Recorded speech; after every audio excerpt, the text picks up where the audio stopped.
예, 오늘 하나님의 말씀은 창세기 28장 10절에서 22절까지가 되겠습니다. 제가 봉독을 하도록 하겠습니다. 야곱이 브엘세바에서 떠나 하란으로 향하여 가더니 한 곳에 이르러는 해가 진지라 거기서 유숙하려고 그곳에 한 돌을 차여 베개하고 거기 누워 자더니 꿈에 본즉 사닥다리가 땅 위에 섰는데 그 꼭대기에 하늘에 닿았고 또 본즉 하나님의 사자가 그 위에서 오르락 내리락 하고 또 본즉 여호와께서 그 위에 서서 가라사대 나는 여호와니 너의 조부 아브라함의 하나님이요 이삭의 하나님이라. 너 눈 땅을 내가 너와 내 자손에게 주려니 내 자손이 땅의 티끌같이 되어서 동서남북에 편만할지며 땅의 모든 족속이 너와 내 자손으로 인하여 복을 얻으리라. 내가 너와 함께 있어 내가 어디로 가든지 너를 지키며 너를 이끌어 이 땅으로 돌아오게 할지라. 내가 내게 허락하신 것을 다 이루기까지 너를 떠나지 아니하리라 하신지라. 야곱이 잠이 깨어 가로되 여호와께서 과연 여기 계시거늘 내가 알지 못하였도다. 이에 두려워하여 가로되 두렵도다. 이것이요 다른 것이 아니라 이는 하나님의 전이요 이는 하나님의 문이로다 하고 야곱이 아침에 일찍 일어나 베개하였던 돌을 가져 기둥으로 세우고 그 위에 기름을 붓고 그곳 이름을 베델이라 하였더라. 이 성의 본 이름은 루스더라. 야곱이 서운하여 가로되 하나님이 나와 함께 계시사 내가 가는 이 길에서 나를 지키시고 먹을 양식과 입을 옷을 주사 나로 평안히 아비 집으로 돌아가게 하시오면 여호와께서 나의 하나님이 되실 것이요 내가 기둥으로 세운 이 돌이 하나님의 전이 될 것이요 하나님께서 내게 주신 모든 것에서 10분의 1을 내가 반드시 하나님께 드리겠나이다 하였더라. 아멘. 오늘은 야곱의 돌베개라고 하는 그런 제목가 있어요. 같이 은혜를 나누기를 원합니다. 지난 2000여 년 동안에 그리스 철학의 대가로 불려지던 플라톤의 영혼 불멸 사상으로 인해 가지고 기독교 사상과 서양 철학에 막대한 그런 영향을 남겼습니다. 그는 말이죠. 영혼을 인간의 본질로 보고 육신은 영혼을 가두는 그런 감옥으로 보았습니다. 플라톤식 그런 사고로는 영은 하나님의 불꽃이고 불멸적인 존재이다. 그리고 육은 감옥이며 영을 더럽히는 존재다. 이것이 바로 말이죠. 플라톤이 말하는 이원론적인 그러한 사상입니다. 반면에 그의 제자 아리스토텔레스는 제자이면서도 스승과 다른 그런 이론을 전개를 했었습니다. 영혼의 가치를 중시하지 아니하고 물질을 갖다가 무지의 본질로 보았습니다. 아리스토텔레스의 사고로 보면 영은 아무런 실체가 없는 것이고 단지 물질만이 존재할 뿐이며 이런 면에서 보면 영은 보잘것없는 것이고 육은 존귀한 것이다. 바로 이것이 말이죠. 아리스토텔레스가 주장하는 이론론적인 그러한 사상입니다. 그러면 인간의 육신을 무시하고 영혼만을 영원하고 본질적으로 간주하는 이원론적인 사고와 영혼의 중요성을 간과하고 인간의 육체와 물질만을 본질로 이해하려는 이론론적 사고를 어떻게 극복하고 조화시킬 것인가? 길이요 진리요 생명이 되는 하나님의 말씀은 영혼과 육의 관계는 상호 보편적인 관계다 라고 이렇게 말씀하고 있습니다. 영혼은 하나님의 성강이요 불꽃으로 볼 수 있고 육은 그 영혼을 담는 그릇으로 봐야 된다라고 성경은 말씀하고 있습니다. 그래서 히브리서 4장 12절에 보면 하나님의 말씀은 살았고 운동력이 있어 좌우의 날선 어떤 것보다도 예리하여 혼과 영과 및 관절과 골수를 찔러 쪼개기까지 하며 또 마음의 생각과 뜻을 감찰하나니라고 말씀하고 있습니다.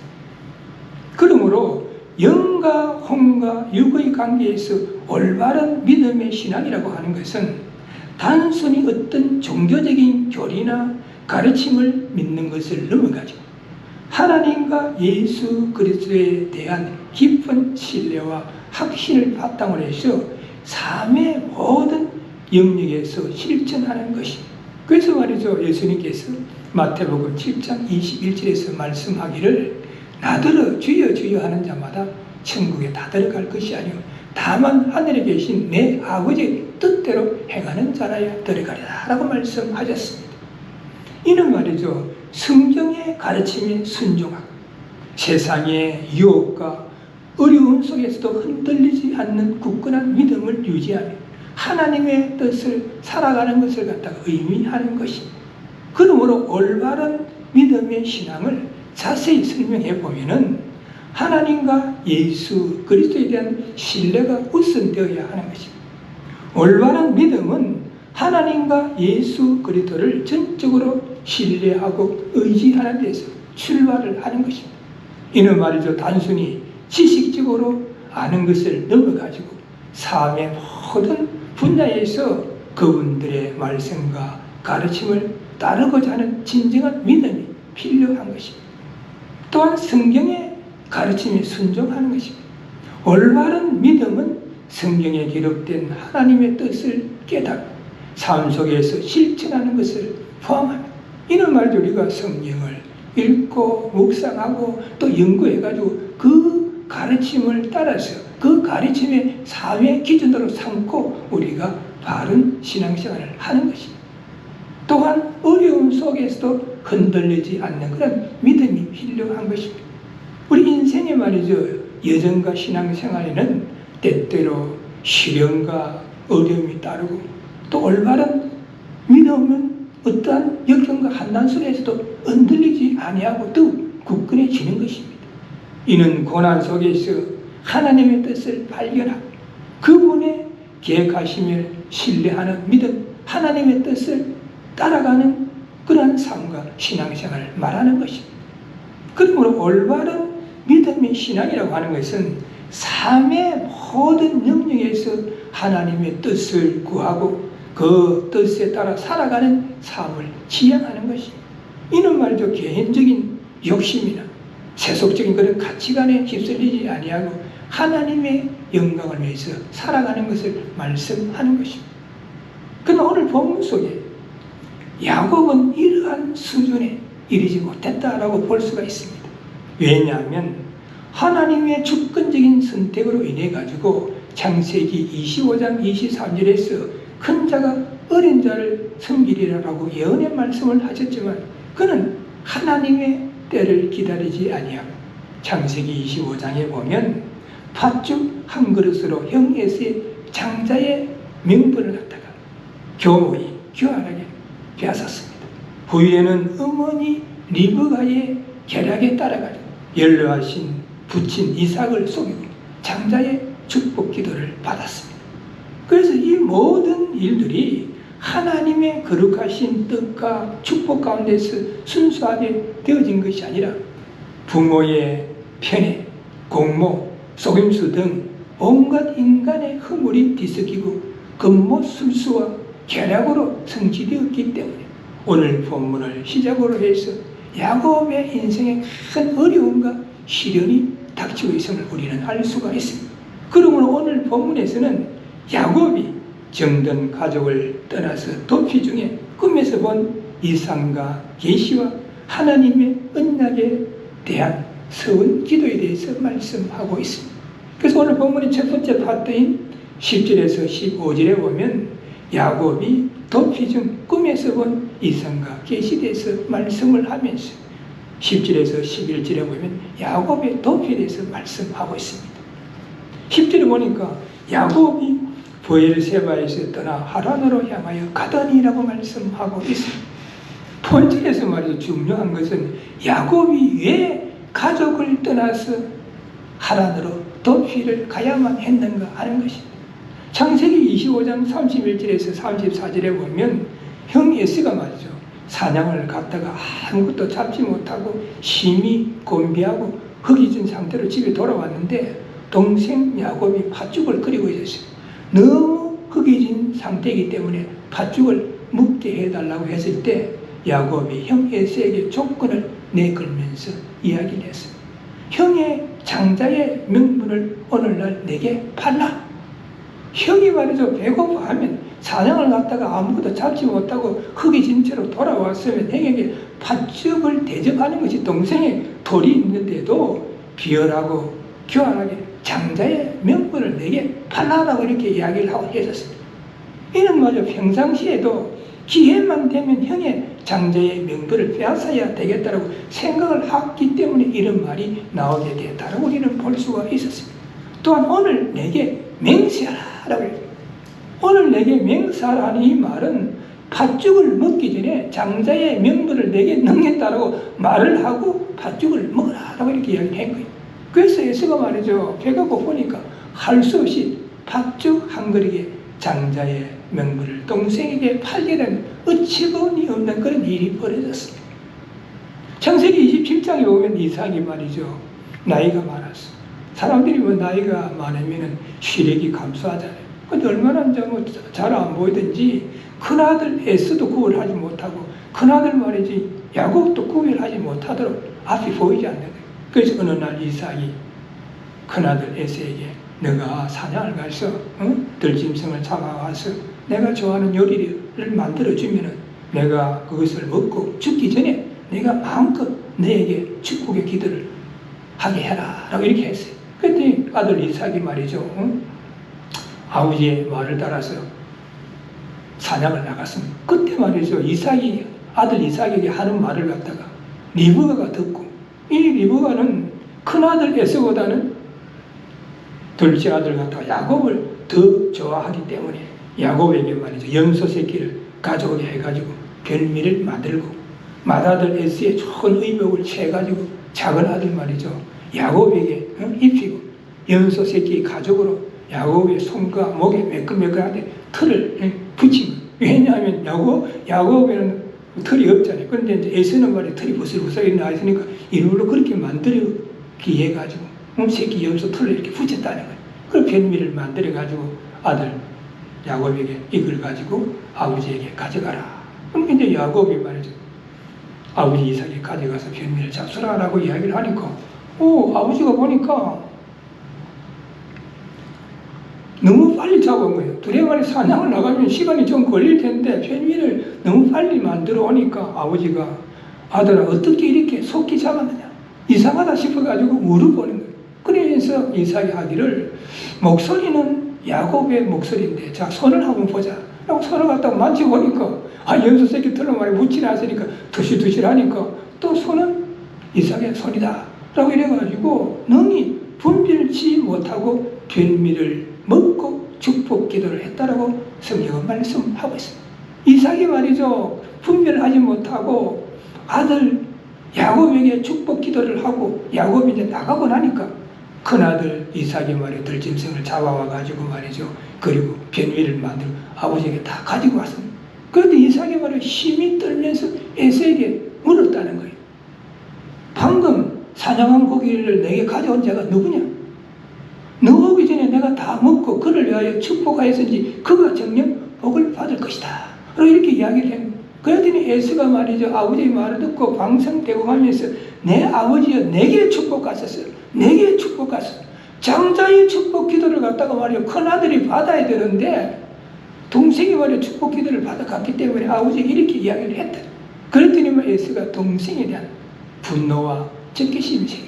지난번에는 말이죠, 팥죽 한 그릇에 장자의 명분을 갖다가 빼앗더니 이번에는 아버지를 갖다가 속여가지고 장자의 축복 기도를 받았다. 그래서 말이죠, 에스가 아버지가 돌아가시면 동생 저놈을 내가 죽여버려야 되겠다 하는 그런 증오의 마음을 가진 거예요. 그랬더니 이 마음을 갖다가 에스가 가지고 있는 이 증오의 마음을 어머니 리브가가 알아차리고 말이죠, 야곱에게 너의 형이 말이야 너 일로 인해 가지고 크게 분노하고 그리고 증오심을 가지고 있으니까 너는 하란에 있는 에삼촌 집으로 가가지고 거기서 형이 에서의 노가 풀릴 때가 있다고 오라. 하란으로 보내게 되는 거예요. 그리고 이제 큰아들 에서에게는 야곱이 가나안 족속의 딸 중에서 여자를 구해가지고 결혼하는 것이 아니라 하란에 가서 같은 족속에서 아내를 구해가 돌아오도록 내가 그렇게 보낸다 라고 이렇게 이제 거짓말을 하게 된 거예요. 이러한 사정을 모르는 아버지 이삭은 길을 떠나는 아들 야곱을 위해서 다시 한번 기도하면서 너희의 외삼촌의 딸들 중에서 아내를 구하라 라고 당부의 말까지 하면서 보내게 되는 거예요. 그러면 왜 야곱이 가족을 떠나서 도피를 가야만 했는가 하는 것이죠. 형의 장자의 명분을 강교하게 교활하게 가르치었기 때문입니다. 아버지마저도 속이고 장자의 축복 기도를 받았기 때문인 것입니다. 그래서 성경은 말씀하시기를 심은 대로 거둔다는 거죠. 그래서 야곱이 나쁜 마음으로 교활한 방법으로 자기가 모든 것을 취했기 때문에 심은 대로 거두게 되는 것입니다. 교활하게 심었기 때문에 어려움이 닥치게 된 것입니다. 그래서 이러한 도피의 발걸음이 향후 이 10여 년이나 계속된다는 것을 우리는 성경을 통해서 알 수가 있습니다. 그래서 이 11절에 보니까 한 곳에 이르러는 해가 진지라 거기서 유숙하려고 그것에 한도를 취하여 회개하고 거기 누워 자더니라고 말씀하고 한 곳에 이르러는 여기서 한 곳이라고 하는 이 장소가 어디냐면 19절에 보면 베델이라고 하는데 베델. 근데 이 베델의 그 옛날 전의 이름은 루스라고 하는 곳이에요. 이 루스라고 하는 이 지역은 예루살렘 북쪽 에브라임 산 근처에 위치해 있는데 브엘세바에서 루스까지는 약 한 85km 정도 된다. 그러니까 말이죠. 야곱이 말이죠. 걸어서 이렇게 간다가 한 이틀 정도 가야 하는 그런 거리가 되는 것입니다. 그리고 가다가 집을 떠나가지고 도망자 신세가 돼가지고 말이죠. 이틀 정도 걸어갔는데 날이 저물해. 그래서 나그네 신세가 돼가지고 도망자 신세가 돼가지고 말이죠. 밖에서 돌을 갖다가 베개를 삼고 그리고 말이죠. 자기 입고 있는 겉옷을 갖다가 이불로 삼고 하늘을 지붕 삼아가지고 거기서 말이죠. 잠을 자게 된다.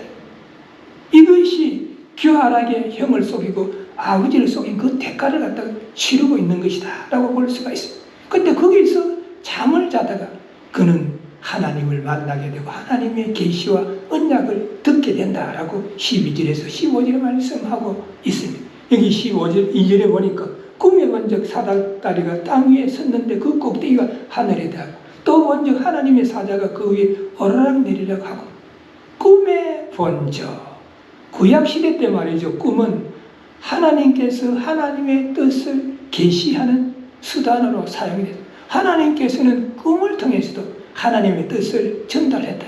그게 계시라고 하는 이 원어의 뜻이 뭐냐면 우리 인간이 알 수 없는 진리를 하나님께서 우리 인간에게 알게 하는 거예요. 여기에서는 오늘 본절에서는 꿈을 통해서 알게 했다.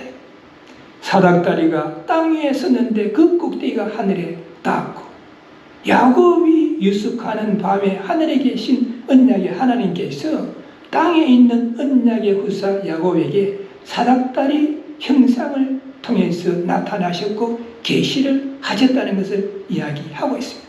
또 본적 하나님의 사자가 오르락 내리락 하고 여기서 하나님의 사자라고 하는 것은 하나님 천사의 무리라고 하는 그런 뜻입니다.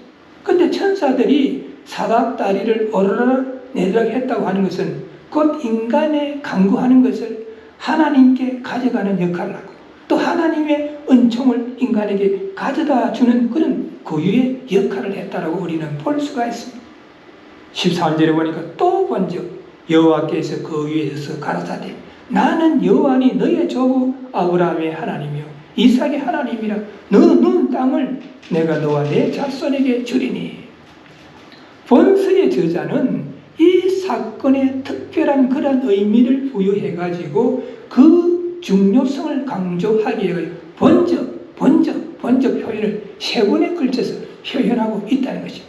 또 본적 도망자요 나그네로 기억 없는 도피길에 오른 야곱에게 있어서 루스에서의 그 유숙을 하면서 그가 꾼 꿈과 신앙 체험은 그의 일생에 있어서 분수령을 이루는 중요한 사건이었다고 볼 수가 있습니다. 여호와께서 그 위에 서서 가라사대 사닥다리 위에 서서 여호와께서 말씀을 하셨다는 거예요. 너 누운 땅을 내가 너와 내 자손에게 주리니 라고 이렇게 말씀을 하셨다는 거예요. 하나님께서 아브라함과 이삭에게 약속하신 가나안 땅과 후손에 대한 언약을 야곱에게도 주시겠다고 약속의 말씀을 하셨다는 것입니다. 내 자손이 땅의 티끌같이 되어서 동서남북의 편만 할지며 땅의 모든 족속이 너와 내 자손을 인하여 복을 얻으리라 라고 14절에 말씀하고 있습니다. 쫓겨가는 고독한 도망자에게 무슨 소망이 있었겠습니까? 그저 불안과 두려움과 헛달감만이 있었을 것입니다. 야곱이 이러한 마음으로 지쳐 있을 때 하나님께서 나타나셨습니다. 그리고 놀라운 소망을 제시하셨습니다. 그 소망이 뭡니까? 땅의 모든 족속이 너를 인하여 복을 얻을 것이다 라고 약속의 말씀을 하셨습니다. 얼마나 놀라운 소망의 약속이었습니까? 하나님께서 아브라함에게 너는 복의 근원이 될지라고 말씀을 하시면서 언약의 후손인 이삭으로 이제는 야곱으로 이어진다는 그 말씀을 하신 거죠. 그래서 그 약속을 지키기 위해서 15절에 보니까 내가 너와 함께 있어 내가 어디로 가든지 너를 지키며 너를 이끌어 이 땅으로 돌아오게 할지라 내가 내게 허락하신 것을 다 이루기까지 너를 떠나지 아니하리라 라고 말씀하고 있습니다. 하나님은 야곱의 마음이 불안과 두려움으로 가득 차 있다는 것을 아셨습니다. 그래서 내가 어디로 가든지 너를 지키겠다라고 약속의 말씀을 하십니다. 그리고 비록 너가 도망자의 신세이나 어디로 가든지 내가 너를 지켜 이 땅으로 다시 돌아오게 하여 언약을 지키겠다라고 약속의 말씀을 하셨습니다. 하나님의 보호와 인도하심의 손길보다 확실한 것이 어디에 있겠습니까? 야곱은 비록 자신의 잘못으로 도망자 신세가 되었지만 하나님은 오히려 그를 위로하시고 힘을 주시고 소망을 주시면서 보호하시겠다라고 약속의 말씀을 하고 있습니다. 그래서 말이죠.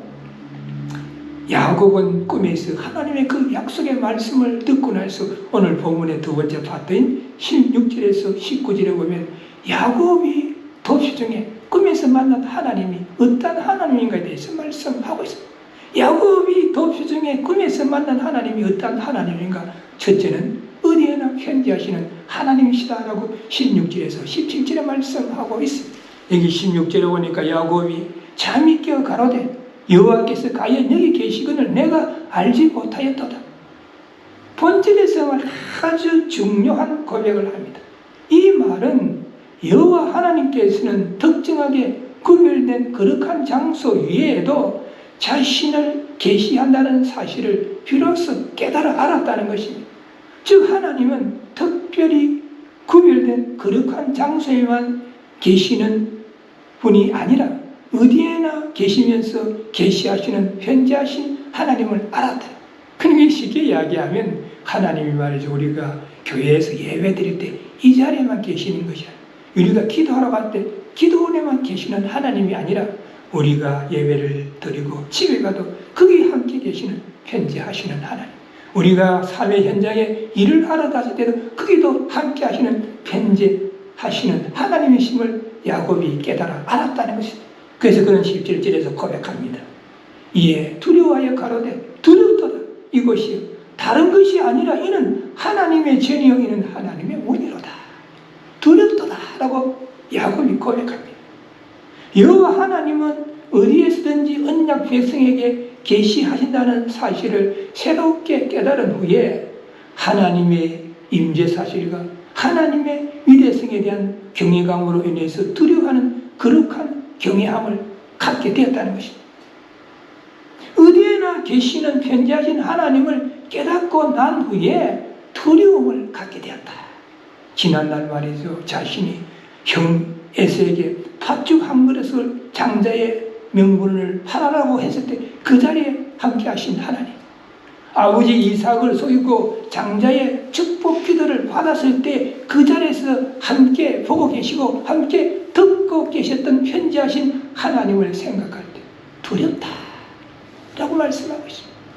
그래서 지난밤 꿈이 나타나시고 이곳에 함께 하신 하나님을 두려움으로 자신이 유숙한 곳을 하나님의 전이요 하나님의 문이다 라고 이렇게 고백을 하는 것입니다.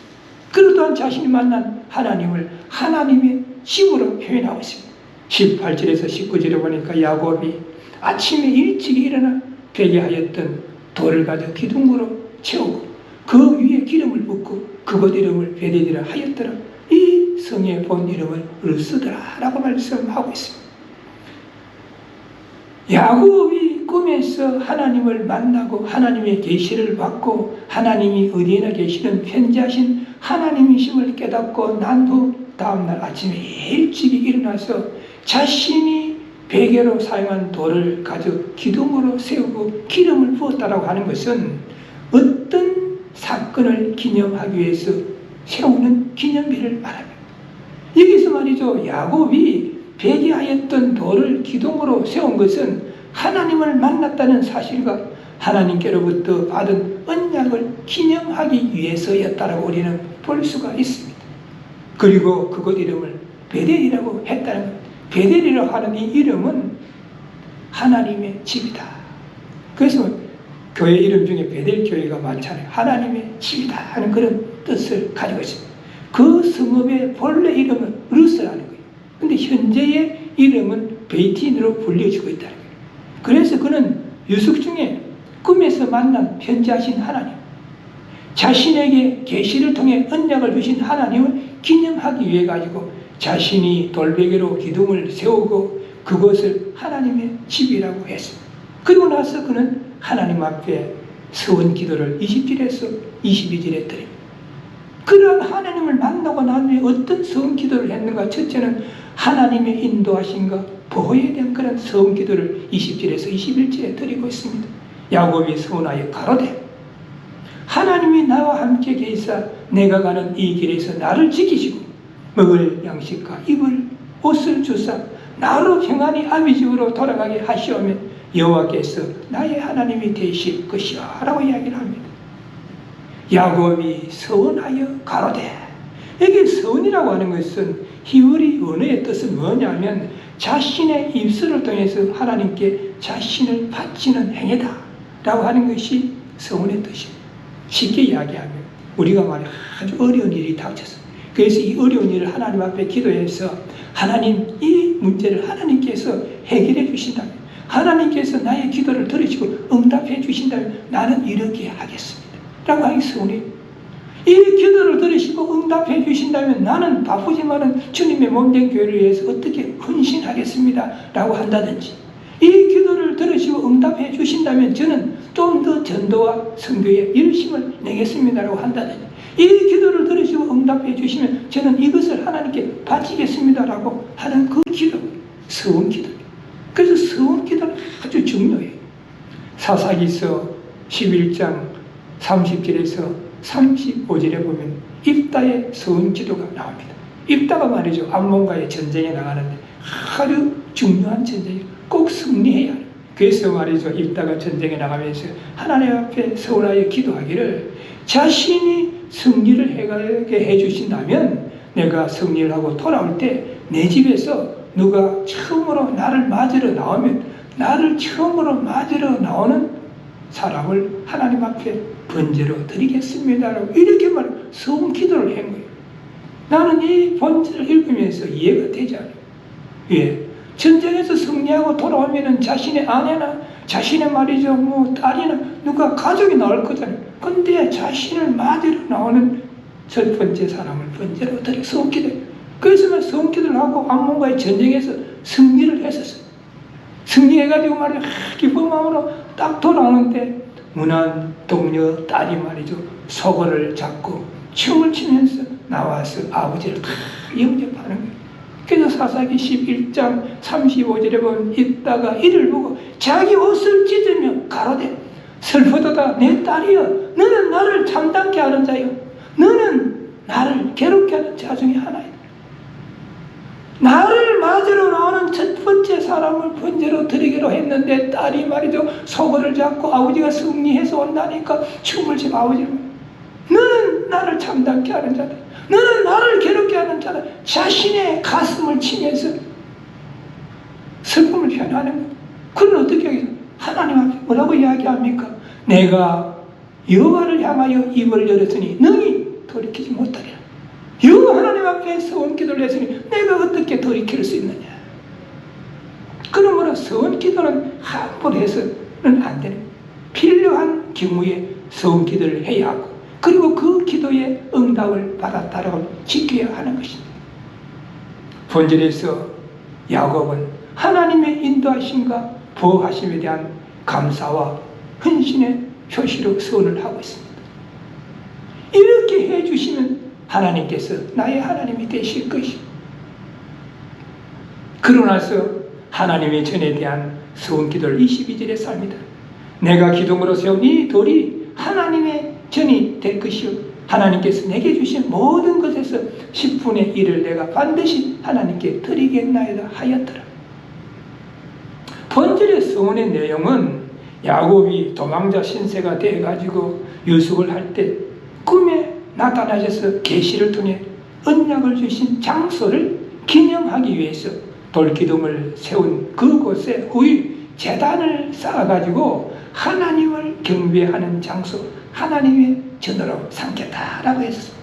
그리고 훗날 말이죠. 야곱은 하나님의 은혜와 선의로 이곳에 돌아와서 서운한 대로 제단을 쌓고 엘베델이라고 불렀다라고 창세기 35장 1절에서 7절에 말씀하고 있습니다. 오늘 우리는 본문을 통해서 다음과 같은 교훈을 얻을 수가 있습니다. 첫째는 하나님은 택한 백성이 지치고 외로울 때, 절망과 낙심 중에 있을 때에 위로하시고 힘주시고 소망을 주시면서 동행하시는 분이라는 것입니다. 두 번째는 하나님은 특정한 지역, 거룩한 곳에만 계시는 것이 아니라 어디에나 존재하시는 편재하신 하나님이시라는 것입니다. 그리고 세 번째는 하나님이 택한 야곱이 자신의 잘못으로 도망자 신세가 되어서 절망과 낙심 중에 있을 때에 가나안 땅과 후손에 대한 언약을 재차 보증해 주셨다는 사실입니다. 우리 모두 지치고 고난 우리의 여정이지만 우리가 지치고 힘들어하고 낙심하고 좌절할 때 우리를 위로하시고 힘주시고 소망을 주시는 하나님이 항상 어디에나 편재하시는 하나님이심을 우리가 바르게 알고 하나님의 말씀을 붙잡고 바른 삶을 살며 바른 신앙생활을 하여서 하나님이 예비하신 복을 듬뿍 받아 누릴 수 있는 믿음의 소유자들이 되시기를 주님의 이름으로 축원합니다. 아멘. 기도하시겠습니다. 사랑의 주님, 오늘도 주님을 사랑하는 아름다운 마음대로 모여있어 심령 그 깊은 곳에서 우러나는 목소리로 찬양하면서 신령과 진리로 하나님께 예배드리게 하시고 또한 진리의 말씀 안에서 야곱의 돌베개라 하는 그런 제목으로 은혜를 나눌 수 있게 하심을 감사를 드립니다. 오늘 진리의 말씀 속에 야곱은 자신의 잘못으로 인하여서 정든 집을 떠나서 하란에 있는 해산산 집으로 가다가 날이 저물어 돌베개를 삼고 잠을 잘 때 그곳에서 하나님을 만났는데 하나님께서 야곱에게 위로하시고 힘을 주시고 소망을 주시면서 말씀하시기를 너 누운 땅을 내가 너와 내 자손에게 주려니 내 자손이 땅의 티끌 같아서 동서남북에 충만할지며 또한 모든 작석이 너와 내 자손으로 인하여 복을 받을지라고 말씀을 하셨기에 야곱이 잠에서 깨어서 그곳을 하나님의 죄인이라 이름하고 그리고 하나님 앞에 서원 기도를 드렸다고 말씀하셔서 우리 모두 이 말씀을 다시 한번 바르게 이해하게 하시고 마음판에 새길 수 있게 하여 주옵소서. 그래야 우리도 삶의 여정에서 자신의 잘못된 생각과 판단으로 어려움 당할 때 야곱의 하나님이 우리의 하나님이심을 고백하면서 바르게 나아갈 때 하나님께서 어려운 문제들을 해결하기 위해서 우리 모두가 주님 안에서 승리하는 삶을 살아갈 수 있도록 인도하시고 축복하여 주옵소서. 우리 주 예수 그리스도의 이름으로 간절히 기도드리옵나이다. 아멘. 지금은 우리 인생들을 구원하시기 위하여 하늘의 영광을 부리고 이 땅에 오셨어요. 십자가상에서 대속의 죽으심을 당하신 우리 주 예수 그리스도의 은혜와 독생자 예수 그리스도를 아끼지 아니하시고 십자가상에서 속죄의 제물로 삼으신 하나님의 크신 사랑과 오늘도 우리들의 마음 가운데 내재하시고 강화 감동케 하시는 성령님의 역사하시고 오늘 증거된 말씀을 다시 한번 붙잡고 야곱의 하나님이 우리의 하나님이심을 믿고 의지하면서 주님 안에서 승리하는 삶을 살아가기를 원하고 주님이 예비하신 복을 듬뿍 받아 누리기를 소원하는 이 자리에 모이신 모든 분들과 그 가정과 삶의 현장에 지금으로부터 영원까지 함께할지어다. 아멘.